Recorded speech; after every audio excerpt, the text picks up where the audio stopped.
So the first recipe I'm making is pumpkin cookies. Now I love that you only need 3 ingredients. So you need a spice cake mix, and go ahead and dump the whole thing in. Next you're going to take just a can of pumpkin. Again, dump the whole thing in. Then just go ahead and mix it all together. Now it might take a minute or two for it to combine, but keep at it. It will mix. Then you're just going to add 2 cups of your favorite chocolate chips. I love milk chocolate chips, but you can use dark chocolate chips too. Then just mix that until it is well combined. Now to make these cookies, I love using cookie scoops or even an ice cream scoop. It makes it so much easier, and they all are the same size. Now here's my secret. I usually put aside a few chocolate chips so I can put them on top so you can get the perfect cookie every time. All right, you're gonna bake them at 350 degrees for about 8 to 10 minutes whenever they are cooked on the bottom, and yeah, they're still a little soft. The next one is my skinny banana cookies. I love making these if I'm looking for a little bit healthier of a treat. So I have 2 bananas here that I'm just smashing with a fork. You can use a blender or a beaters too, whatever makes it easiest for you. Now once it is nice and soft, you're going to add 1 cup of old-fashioned oats into the mixture.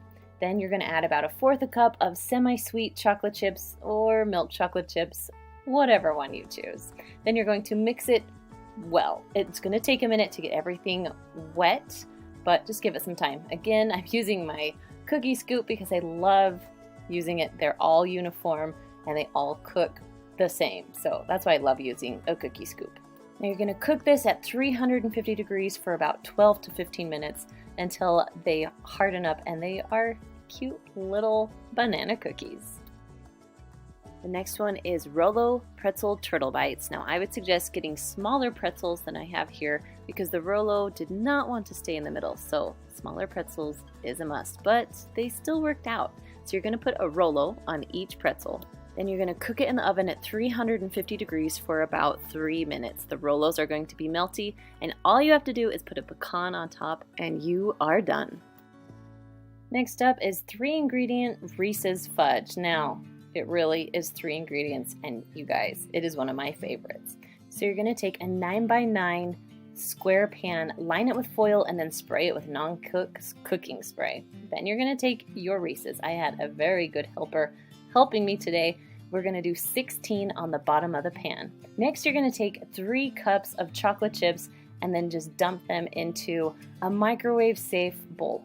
Now you could do this on the stove top also, but I love using the microwave. Then you're going to take 1 can of sweetened condensed milk and just pour it in over your chocolate chips.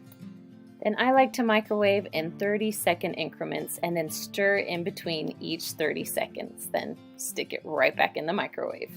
Now once everything is melted, it's starting to get a little bit thick. This is how we like it. So now it's time to put it onto your Reese's. We're making the rest of the fudge.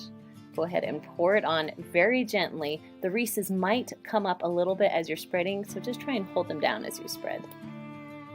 Now it's time for the topping, and of course it needs to be Reese's. So I started out with 22 Reese's. I put 16 on the bottom, and the rest I am just crumbling up and I'm pressing down into the fudge. So when it cools and hardens, the Reese's will be stuck in there. Now I let this sit in the fridge for about 1.5 hours, and it is hardened and ready to go. So I carefully pull away my foil, and then you can cut right into it. Now I love this fudge because you don't need a candy thermometer, and it actually keeps its shape pretty well. I also love that you can see the Reese's on the bottom and on the top. Now whenever I make this fudge, it is gone instantly. Next up is my luscious lemon cake. Now I love this because you only need 2 ingredients. So we have lemon cream pie filling and then 1 box of angel food cake. That simple. So you're going to dump the whole bag of your angel food cake into a bowl, and then you're going to just add in your lemon filling. Now I would suggest mixing very carefully at first because that cake mix will get all over. Once it's combined a little bit, then start using a whisk and it will make the job a little easier for you. Now I sprayed a 9x13 pan with non-stick cooking spray, and then you're just going to dump in the batter. Spread it around as evenly as you can, but don't worry, it will cook and it will even out pretty well. Now once it is pretty even, you're ready to bake it. You're going to bake it at 350 degrees for 20 minutes, and it really turns out perfect. This is angel food cake with a lemon into it. Oh, it's so good. I like to add a little bit of whipped cream and then some strawberries on top. All together, this thing tastes amazing. Next up is cookies and cream pretzels. Now you can use any pretzels for this. I found some cute little round ones, so I thought I would give those a try. So you're just going to melt some white chocolate. You can use white chocolate chips. You can use whatever you want, but I just did a little bit because I don't need a ton. This is a perfect after-school snack for my kids. So you're going to go ahead and dip your pretzels and then put them on lay out some foil, put them on the foil so they can dry. Then you're just going to add a little bit of crunched Oreos. It just gives it the perfect amount of flavor with the chocolate and the pretzels all together. It's so good. Next up is M&M fudge. This is so simple because, again, only 3 ingredients. Now you're going to be on low medium heat. We're going to add 2 cups of semi-sweet chocolate chips and then just 1 14-ounce can of sweetened condensed milk right on top. Now as this starts to melt, you want to make sure that you keep stirring it because you don't want anything to burn onto the bottom of the stovetop.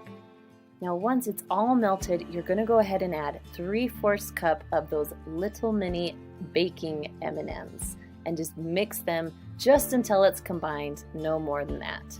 Then you're going to take a 9x9 pan, make sure it's covered with foil, spray some nonstick cooking spray on it, then go ahead and spread your fudge all along the bottom of the pan. Then you're going to take the rest of your M&Ms and gently put them on top. Then you're going to press down so as the fudge hardens, the M&Ms will stay in the fudge. Now I like to keep it in the fridge for about an hour or two, let it stiffen up, and then go ahead and remove the foil. Gently cut into it, and then you're going to have perfect fudge pieces. I like these because they stay in their shape. They're not really gooey. They are perfect every time. You don't have to use a candy thermometer. It really is the easiest fudge recipe.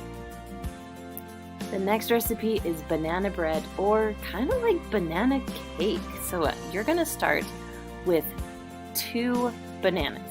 Overripe, go ahead and smash them up till it's nice and smooth.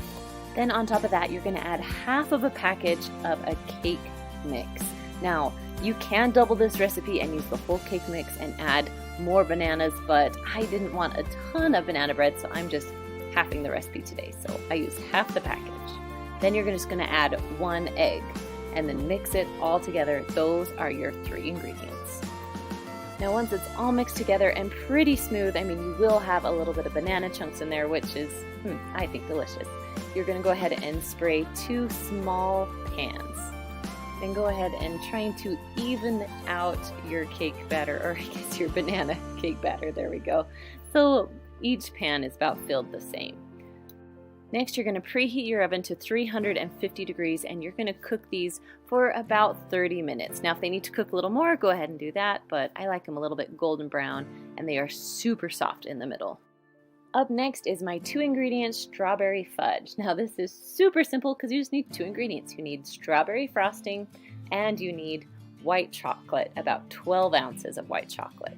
So you're going to go ahead and dump your frosting into a bowl, and then you're going to add your hardened white chocolate into it also. Now you want to make sure your bowl is microwavable. Then you're going to microwave it in 30-second increments just until everything is melted together.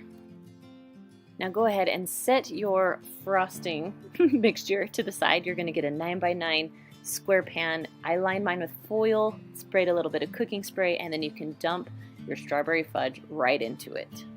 Now it went pretty flat on its own. Now I'm going to add just a little bit of sprinkles because, you know, I have lots of little girls and they love the sprinkles. So we're going to add a little bit of red sprinkles on top just to give it a little extra.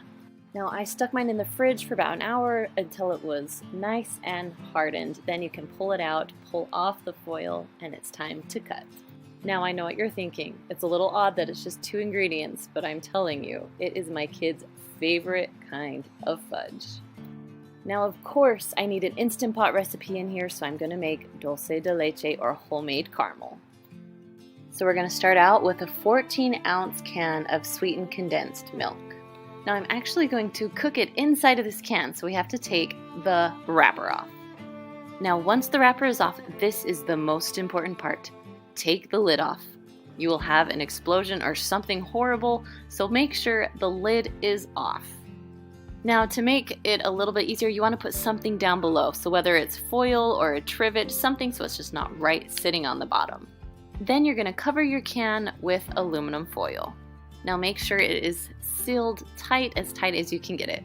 Then you're going to put your can just right on top of your trivet.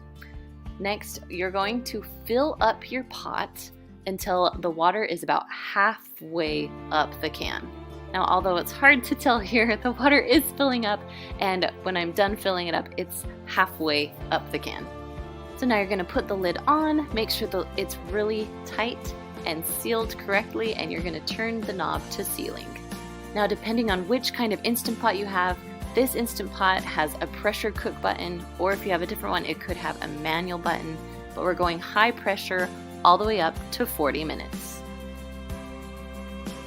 When the 40 minutes is up, go ahead and turn the knob for a quick release, and then take the lid off when all the pressure has released.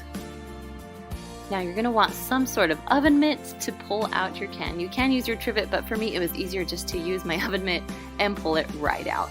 Now for my favorite part, it's time to take the foil off of the can. Now if I would have known that it was this easy to make dulce de leche, I would have made it many years ago. Now the caramel is a little thick right now.